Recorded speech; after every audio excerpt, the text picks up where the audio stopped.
FreePing no para de sorprender con sus nuevas funciones de inteligencia artificial, ya que ahora ya podemos generar imágenes, editar imágenes con inteligencia artificial y hasta generar videos con inteligencia artificial. Pero ahora, también podremos agregar efectos de sonido a esos videos generados con inteligencia artificial. Solo observen y escuchen estos ejemplos.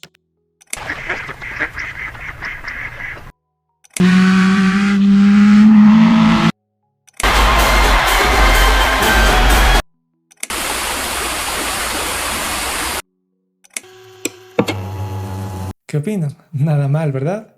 ¿Qué opinan sobre esta nueva función de FreePing? Estaré leyendo sus opiniones.